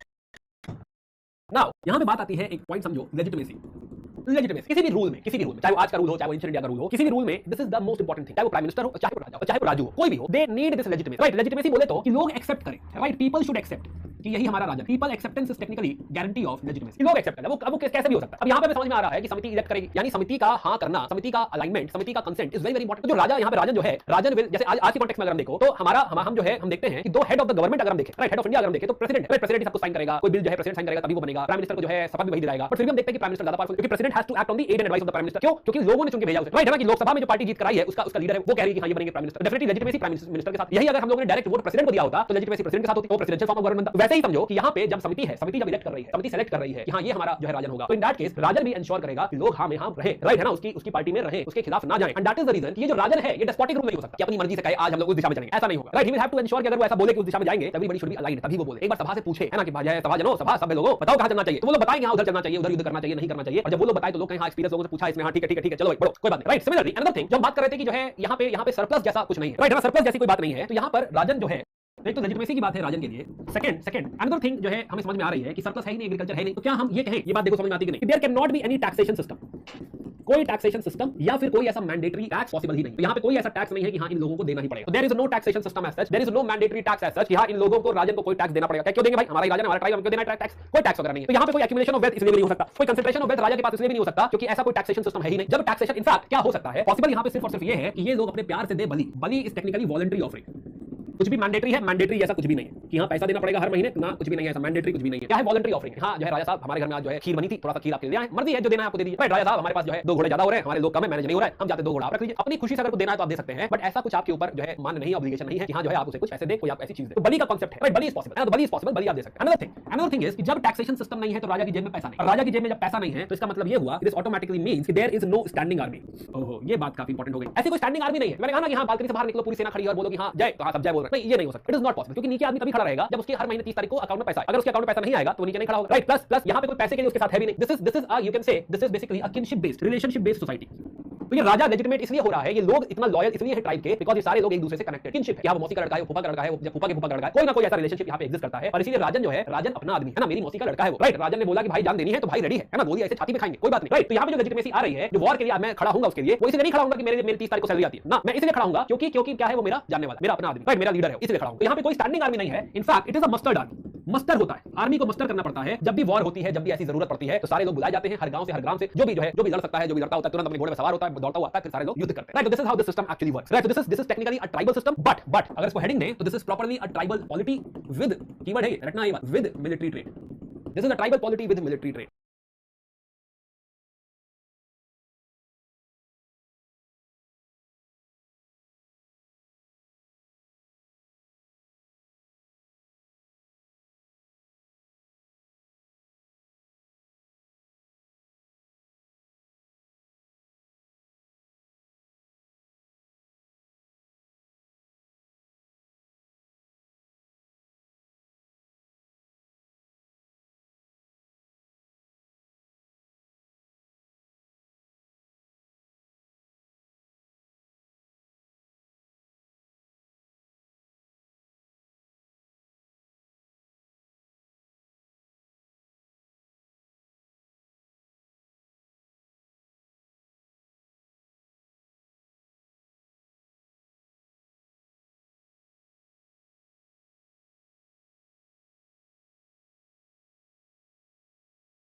एंटर करता है विच इज शूद्र। अब शूद्र समझते हैं कहां से एंट्री हो क्या रहा है कि जब आप इस सोसाइटी में आ रहे हैं, आपको लेट से कोई एक ट्राइब मिली, एक छोटी सी ट्राइब जो शायद यहां पहले से रहती है, राइट, मे बी वो आर्यन नहीं है, मे बी उसका नाम मे बी शूद्र हो। अब क्या है कि हां, इस शूद्र को आर्यन अगर बना दिया जाए, आर्यन में अपनी सोसाइटी में एसिमिलेट कर दिया जाए, तो society will become you can से एक्सपैंड हो जाएगी, सोसाइटी विल बिकम लाइक थोड़ा सा और एक्सपैंडेड और उनका जो है जीवन आसान हो जाएगा। ऐसा माना जाता है कि this is part of assimilation कि हां, ये जो और जो ट्राइब्स हैं, एक टाइम के बाद you will be looking for tribal assimilation कि इस ट्राइब को भी आर्य वर्ण का हिस्सा बना। तो जो शूद्रास हैं दे वर एसिमिलेटेड, बट इस पूरी कैटेगरी को इसी शूद्र जो शायद पहली दूसरी ट्राइब होगी, नीचे ट्राइब होगी, जिसको वर्ण जो है, जिसको आर्य सिस्टम में एसिमिलेट किया गया है, मान लिया गया है कि हां तुम भी आ रहे हो, राइट है ना, कि तुम भी आ रहे हो। तो आगे जो भी ट्राइब एसिमिलेट हुई उनको बोला गया कि हां अच्छा ये भी शूद्र है, ये भी क्या है, शूद्र है। तो एक अलग ही सेगमेंट क्रिएट हो गया which is the fourth segment which is शूद्र। तो टेक्निकली समझो इस बात को कि सोसाइटी में कुछ तरह के लोग हैं, सोसाइटी में कुछ लोग हैं जो वॉर अच्छी करते हैं, वॉरियर है, राइट, एक ग्रुप ये है, एक ग्रुप है जो कि जो है स्कॉलर है, और ये कोई फैमिली नहीं है, कोई भी हो सकता है, राइट। एक ग्रुप है जो कुछ भी करता हो, राइट, मे बी चरवाही हो, खाली कॉमन मैन, आम आदमी कॉमन मैन। और एक ग्रुप जो एसिमिलेटेड फैमिली है, assimilated they are Shudras.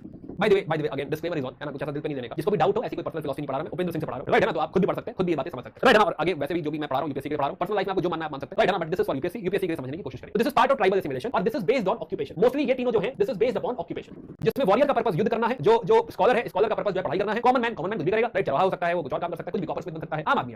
And जो शूद्र जो माना गया है, शूद्र का पर्पस वो है जो बाकी तीनों को सर्व करे। तो शूद्र का पर्पस सर्विस है। तो इनिशियली कोई और भी, अगेन इसको ऑक्यूपेशन बेसिस पे और भी कह सकते हैं कि मे बी अगर कोई और भी सर्विस कर रहा है तो वो भी शायद शूद्र, राइट। तो this is initially based upon occupation, और ऑक्यूपेशन के बेसिस पे ग्रेजुअली हमें चार वर्ण नजर आते हैं which are based upon occupation, right. और यहां पे हमें ऐसा भी कुछ नहीं दिखता कि कोई सुपीरियर है, कोई इंफीरियर है, राइट, हां वॉरियर ज्यादा इंपॉर्टेंट है, ये कम इंपॉर्टेंट है, ऐसा भी हमें कुछ बहुत यहां पे डिफरेंसेस दिखते हैं। बट प्रैक्टिकली क्या हुआ होगा, प्रैक्टिकली जो है जो मे बी स्कॉलर फैमिली, जो फैमिली में लेट्स से एक आध स्कॉलर हो गया होगा, उसे लगा होगा कि स्कॉलरशिप जो है, मैं मतलब जो स्कॉलर वाला काम है या जो वेदों को पढ़ना या कोई भी ऐसी रिसर्च करनी है, ये मैं अपनी फैमिली तक ही सीमित रखूंगा, राइट ना, अपनी जनरेशन को ही मैं ऐसा दूंगा। हो सकता है जो वॉरियर हो, वॉरियर कहेगी नहीं, मैं जो है अपने ही फैमिली में शस्त्र विद्या सिखाऊंगा। तो वहां से ये थोड़ा डिफरेंशिएशन चालू हुआ होगा कि हां ये जो विद्या है, ये जो ज्ञान है, हम ये ओपन नहीं करेंगे, right. And that is how जो है somewhere this might have become the basis of कि हां ये जो चार वर्ण है लास्ट तक आते ये शायद बर्थ बेस्ड हो गए। तो इनिशियली इट वाज नॉट कि चार वर्ण है, इनिशियली ऐसा कोई डिस्क्रिमिनेशन कोई नहीं था, दो ही वर्ण थे, जिसमें आर्य ऑफ कोर्स सुपीरियर था, डिस्क्रिमिनेशन तो है वैसे, लेकिन आर्य सुपीरियर है और दास इंफीरियर है, और दासी से वर्ड आ रहा है गुलाम, राइट, स्लेव। बट आगे जाके यही सोसाइटी क्योंकि सारे काले हो गए तो वो डिफरेंशिएशन खत्म हो गया, ये आउटडेटेड हो गया, और ये चार वर्ण बेसिस जो हुआ वो ऑक्यूपेशन बेसिस पे हुआ। But then it got converted into birth basis, may be because of practices, यहां लोग इस तरह से जो है होल्ड करने लगे। और फिर ऋग्वेद की जो आखिरी किताब है जो समवेयर यहां पे लिखी गई है which is 10th Mandal,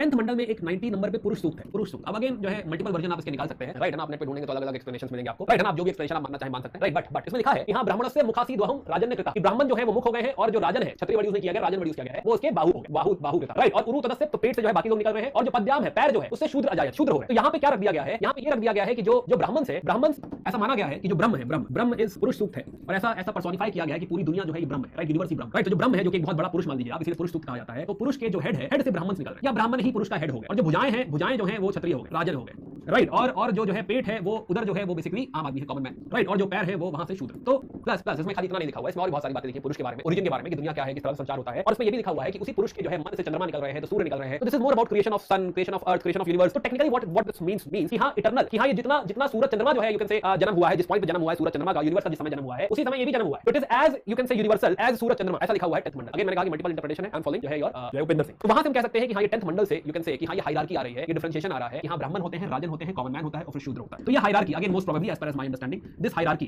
and not my understanding as per Upendra Singh, clearly लिखते हैं कि हायरार्की जो आ रही है वो यहां से आ रही है, जिसमें ब्राह्मण जो है, ब्राह्मण is the scholar, Rajan is the warrior, common man जो बाकी सारा काम करे, शूद्र जो सबको सर्व करे। ये बात हम समझे कि नहीं समझे? फिर आगे अगले 6 दिन छुट्टी है, जहां पे भी आप स्किप करना चाहो स्किप कर दो, राइट, जाओ आप तैयारी करो, जय दिवाली की तैयारी करो, राइट है ना। आगे अभी 6 दिन में जब भी आपको मौका लगे बाकी आगे देख लेना, इट इज ओके है ना, इट इज नॉट नेसेसरी कि आप अभी अटेंड करिए इसको, या एनीवे फिलहाल ये समझ में आएगा नहीं समझ में आएगा सबको, एवरीवन है ना। इसीलिए अगली लाइन इसमें ऐड कर दिया मैंने, है ना। देखो अजायत, सूर्य का जन्म, बॉर्न सूर्य, राइट, और पैर से शूद्र अजायत, शूद्रों का जन्म, राइट, ऐसा इसमें लिखा हुआ है।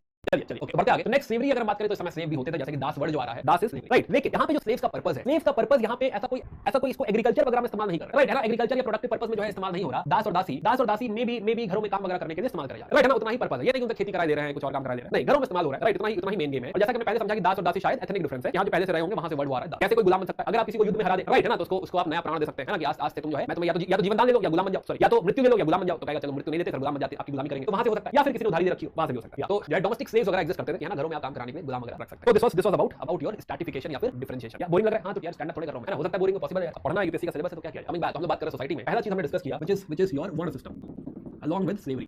तो क्या इनइक्वालिटी सिस्टम में दिखी हमें? हाँ, इनइक्वालिटी हमें दिख रही है, राइट। एंड तक जाते जाते काफी इनइक्वालिटी दिखने लगेगी। यहाँ तक हम सारे लोग साथ हैं नहीं, और वुमेन और रिलीजन दो ही टॉपिक बाकी है, बस उतना ही है ना, इतना और समझते हैं। अब मैराथन बोला तो 2.5 घंटे तो मैं रोज ही पढ़ाता हूं, राइट है ना। तो क्या ही पढ़ा हमने फिर, या 2.5 घंटे की क्लास तो रोज ही होनी है, उसमें कोई बड़ी बात थोड़ी है, राइट। उतना तो एप्टीट्यूड अपना जो है एपेटाइट अपनी डेवलप करो ही करो ना। 2.5-3 घंटे तो पढ़ने का रखो ही, पढ़ो इतना। या बड़े आगे कोई है जो परेशान है, शादी समझा दो, शादी का बताओ सर, शादी वादी कैसे होगी? अभी मंत्र पढ़ दो सर, हम दोनों लोग रेडी हैं, यही बैठे हैं सर, आग भी जला दी है, कैंडल जला दी है सर, तुरंत फेरे दे देंगे, बस बता दो शादी कैसे होती है। Okay Karnataka, thank you. चलिए भाई, ओके ओके, तो कहानी और आगे बढ़ाते हैं भाई। हमने समझा वर्ण सिस्टम, इतनी अनोखी बात बताई तुम्हें वर्ण सिस्टम के बारे में। तुम कह रहे हो 4 वर्ण होते हैं, पता चला 2 ही वर्ण थे इनिशियली, बाद में 4 हुए। तो स्टार्ट करने में दो ही वर्ण थे, उसके बाद जो है धीरे-धीरे, और पहले ऑक्यूपेशन बेस्ड था, ऐसे बर्थ बेस्ड जो है बाद में हो गया होगा, राइट है ना? जब बाद में ऐसा मानते हैं कि हां बर्थ बेस्ड हो गया होगा, कुछ लोग नहीं मानते, ठीक है, अगेन आपका पर्सनल व्यू जो भी है, राइट, उसके हिसाब से आप लोग रख सकते हैं। ओके चलिए, सो हम लोग कंटिन्यू करते हैं। अगेन आप लोग यहां से ब्रेक ले सकते हो, आप लोग जो है कल इसको देख लेना, कल फ्री बैठे रहोगे, बोर होगे, मेरी याद आएगी, राइट, मेरी आवाज नहीं सुनी होगी तो आ जाना, राइट, तुरंत चालू कर देना, जहां से छोड़ा वहीं से देख लेना, है ना? याद आएगी मेरी दिवाली में बहुत प्यारे सर क्लास हो जाती, आपकी आवाज सुन लेते, कितना अच्छा लगता है। ऐसे मिस करोगे मुझे बहुत, तो क्या करोगे? कोई ऑप्शन होगा? ऐसे रोने लगोगे, मम्मी पूछेगी क्या हुआ बेटा, कैसे सर की क्लास नहीं अच्छा नहीं लग रहा, दिन अच्छा नहीं जा रहा है ना? ऐसा करके लगेगा आपको। चलिए ओके ओके, 150 शब्द how many page according to UPSC, 150 शब्द is as per your writing not UPSC. आप बड़ा लिखोगे तो 5 पन्ने में लिख दो, छोटा लिखोगे 1 पन्ने में खत्म हो जाएगा, है ना? तो यूपीएससी का जो कॉपी है वो डाउनलोड करने का, उसका प्रिंट आउट निकालने का, उसमें आंसर लिख के देखने का, आपको पता चलेगा आप 150 शब्द कहां तक जाते हैं। चलिए तो भाई वुमेन स्टेटस की बात करते हैं। स्टेटस ऑफ वुमेन की अफसोस की बात यह है कि पहली सोसाइटी, राइट, पहली सोसाइटी हम वैदिक एरा से चालू कर रहे हैं और यहां पे भी हमें दिखेगा कि स्टेटस ऑफ वुमेन एक्चुअली बहुत अच्छा नहीं। हालांकि कॉलोनियल एरा में अंग्रेजों के दौरान इस एरा को माना जाता था कि this is the golden age for women. क्यों माना जाता था? कहते हैं कि भाई देवियों की पूजा होती थी, है ना? मदर गॉडेस वाला कॉन्सेप्ट, हां वर्शिप गॉडेस, बहुत सारी ऐसी देवियां हैं इस समय में जिनकी पूजा होती है, राइट। प्लस महिलाओं ने कुछ श्लोक भी लिखे, इस बात पे भी कहा गया कि हां भी जो है होता है, राइट है ना? कि हां इस बात से भी कहा जा सकता है पुरुषों के साथ पतियों के साथ जो है पूजा पाठ कर रही है, रिचुअल से पार्टिसिपेट कर रही है, यहां से भी हमको लगता है, राइट। प्लस कई जगह रथों की रेस में सभा में भी वो बैठ सकती हैं, तो उस हिसाब से क्या महिलाओं की पोजीशन जो है यू कैन से गोल्डन एज है। देखो इसके बाद डिक्लाइन ही होना है, तो हां उस हिसाब से तो गोल्डन एज है भी, ऐसा कुछ बहुत गलत कहा भी नहीं जा रहा, राइट है ना? कि यहां से हम मोस्टली डिक्लाइन ही देखेंगे, राइट। तो उस हिसाब से कुछ बहुत गलत हो भी नहीं रहा है, बट चलो खैर कोई बात नहीं, जो है समझे हम बात को। तो थोड़ा सा पॉजिटिव नेगेटिव दोनों बातें हम समझ रहे हैं कि आप इसको पॉजिटिवली कहना चाहें तो पॉजिटिवली भी कह सकते हैं आंसर में, आप इसको नेगेटिव पॉइंट में कहना चाहें कि नहीं इस समय स्टेटस ऑफ वुमेन जो है लो है, पैट्रियार्कल सोसाइटी है, तो वैसे भी आप कह सकते हैं। जैसे कि यहां पे जो है जो गॉडेस है, जो देवियां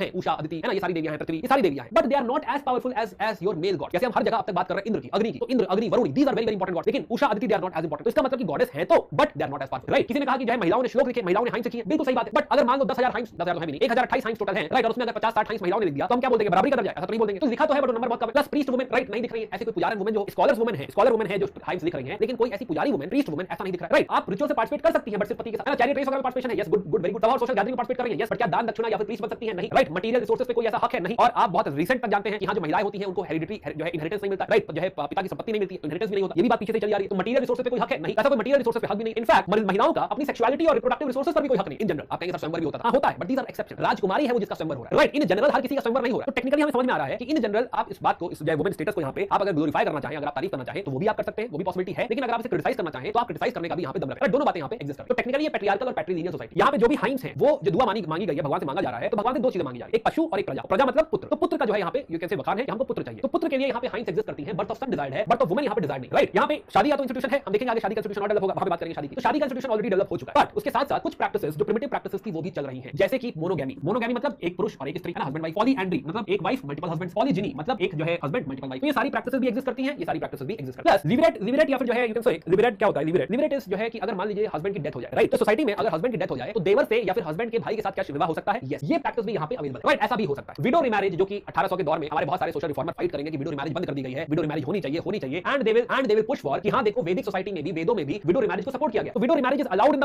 वैदिक society, yes. Levirate is there, yes. This practice is also there कि हां जो है एक पूरा प्रैक्टिस ऐसा है कि भाई से ही शादी हो सकती है, ज्यादा दूल्हा ढूंढने की भी जरूरत नहीं है। और दूसरा widow remarriage is allowed, is possible. ऐसा कुछ भी नहीं है कि हां जो है विडो रिमैरेज नहीं हो सकता। अभी बात इसलिए भी इंपॉर्टेंट हो जाती है जैसा कि मैंने कहा कि 1800 के दौर में 1800 या 1800 टू 900 के दौर में जब देखेंगे हमारे बहुत सारे सोशल रिफॉर्मर इसके लिए पुश कर रहे हैं, राइट। और एक और बात जो आपने नोटिस करी होगी, अब तो काफी कम हो गई ये बात, but otherwise widow in our society, right, widow in our society उनको मेकअप अलाउड नहीं है, उनको सफेद साड़ी पहननी होगी। उसके पहले ऐसा भी था कि हां उनके बाल मुंडा दिए जाते थे, राइट, उनके बाल काट दिए जाते थे। प्लस किसी फंक्शन में अलाउड नहीं है ना, प्लस किसी भी जो है पॉजिटिव गैदरिंग में दे वर नॉट अलाउड, राइट। खाना उनको रहने के लिए भी जो है जो दिया गया है, जगह दी गई है कि हां ऐसे आप किसी तरह सर्वाइव करिए, है ना। तो इस तरीके से बहुत डिग्रेडेड कंडीशन। बट यहां पे हमें दिख रहा है कि वैदिक सोसाइटी में विडो रिमैरेज अलाउड है, ये पॉजिटिव पॉइंट है, yes, this is a positive point. But एक और बात बिफोर वी से कि हां इट इज पॉजिटिव और negative, we must also understand कि this is a warrior society, right, this is a warring society. इसमें death is very common, husband की death is very very basic, it is very common. अब अगर deaths common है तो you must understand कि बहुत बड़ी जनता, राइट, बहुत सारी महिलाएं जो है वो फ्रीक्वेंटली शायद विडो होती होंगी। And it is very very important as a society you look into this reproductive resource. You must realise कि नहीं, अगर कोई चला गया है तो पहले तो उनकी लाइफ क्यों वेस्ट हो, एंड देन ये रिप्रोडक्टिव रिसोर्स भी क्यों वेस्ट हो। Then as a society it makes sense, specially in a warring society, कि you have this provision of जो है लिवरेट या फिर जो है widow marriage, because it makes sense with the society. I hope it makes sense, right, जो है। चलिए खैर आगे बढ़ते हैं। इसके अलावा एक और अच्छी बात कि कोई ऐसा चाइल्ड मैरिज का कुछ वो नहीं, राइट। 16 से 17 साल की उम्र हमें दिख रही है कि ठीक है शादी के लिए पोस्ट प्यूबर्टी मैरिजेस होती है ना, ऐसे कोई छोटे बच्चों की शादियां नहीं हो रही। कई रेफरेंसेस हमें जैसे संवर के दिखते हैं, वुमेन चूजिंग हस्बैंड। कई कुछ इंस्टेंसेस हमें अनमैरिड वुमेन के दिखते हैं। तो एक जो है सीर है घोषा, राइट, सीर मतलब हो गया जो है सेंट, जैसे सेंट होते हैं वैसे सीर, जब फीमेल है तो सीर है घोषा, तो घोषा ने शादी नहीं करी, वैसे भी एग्जांपल्स हमको दिखते हैं। नाउ वुमेन में ही एक जो है कांसेप्ट है ब्रह्मवादिनी, कुछ महिलाएं फेमस हैं as a brahmavadini. This is a positive example, right, very very positive example. अगर आपको तारीफ करनी है जो है स्टेटस ऑफ वुमेन की इस एरा में, तो आप एग्जांपल ले सकते हैं ब्रह्मवादिनी का। ब्रह्मवादिनी वो महिलाएं हैं जो कि सन्यासी महिलाएं, राइट, जैसे कि लोपमुद्रा, अगस्त ऋषि की वाइफ है लोपमुद्रा, इन्होंने ऋग्वेद में मंत्र लिखे हैं, हाइम्स लिखे हैं, क्या सारे रटने हैं। ब्रह्मवादिनी याद रहे, एक एग्जांपल किसी का भी नाम याद रहे चले, राइट। लोपमुद्रा, मैत्रेयी यज्ञवल्क्य की जो है वाइफ है, 10 हाइम्स इन्होंने भी लिखे। घोष अभी हम बात कर रहे थे उनकी शादी नहीं हुई है, तो 10वें मंडल में 2 हाइम्स उनके भी हैं, राइट। तो अगेन कमी हाइम्स हैं, बट दिस शोज कि हां women ascetic, women sadhu possible, priest नहीं साधु, राइट। तो women ascetic is possible, this is proved by your Brahmavadini.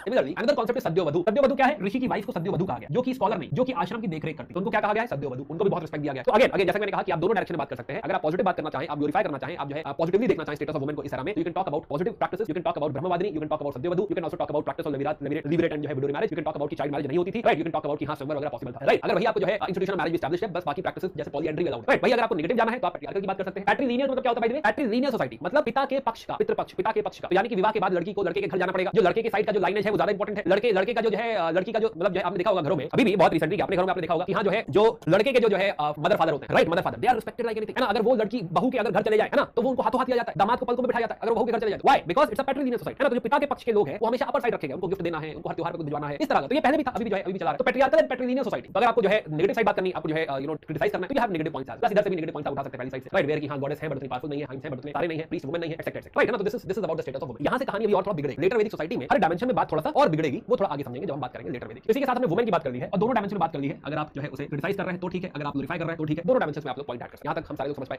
Like बुआ है मोर रिस्पेक्ट देन मामा, ठीक है ना। दामाद आए हैं ना, बोलते भी है दामाद है तुम्हारे, ऐसे बोलते हैं कि हां जो है मतलब कोई दोस्त बोलता है, दोस्त कोई बहुत चढ़ा होता है, दामाद थोड़ा तुम्हारे घर तुम करके ऐसे करके बोलते हैं, है ना। तो वही सारा दामाद जी की रिस्पेक्ट बहुत है भाई। तो we are at the last topic now which is religion. आखिरी मुद्दा है अपना दोस्त, रिलीजन का मुद्दा उठाते हैं सारे लोग साथ हैं। एवरीवन हाउ द जोश।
This is not very important. This is very important element of Rigvedic society. Rigvedic religion. अभी हम बात कर रहे हैं Rigvedic religion की. Vedic religion की हम बात नहीं कर रहे.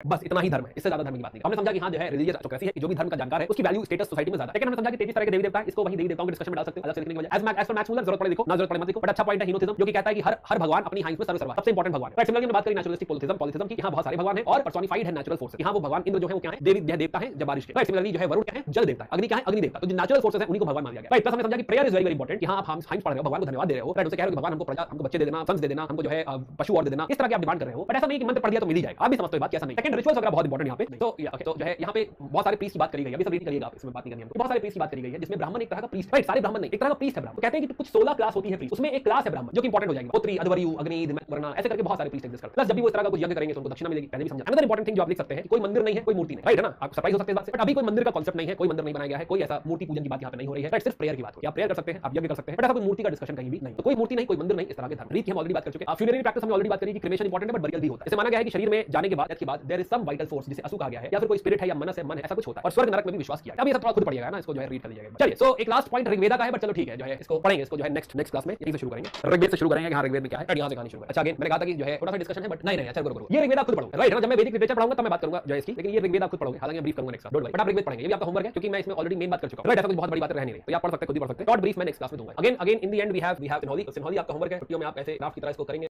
राइट, सिन्होदी जो है आप पढ़ेंगे, सिन्होदी सिमेट्री आप पढ़ेंगे कि क्या है सिन्होदी की कहानी। चलिए, तो दिवाली आप सारे लोगों को बहुत बहुत मुबारक हो। राइट, हम लोग मिलेंगे किस दिन, हम लोग मिलेंगे अब ट्यूसडे को मिलेंगे। राइट है ना, ट्यूसडे वेडनेसडे जो भी है लंबी छुट्टी दे दिया जाएगा, सही मुहूर्त होगा तो ऐसा कुछ है कि पढ़ो यार, बहुत इजी है। लोगों को बहुत बहुत मुबारक हो, हैप्पी दिवाली। और क्या ही पढ़ा दिया, राइट है ना।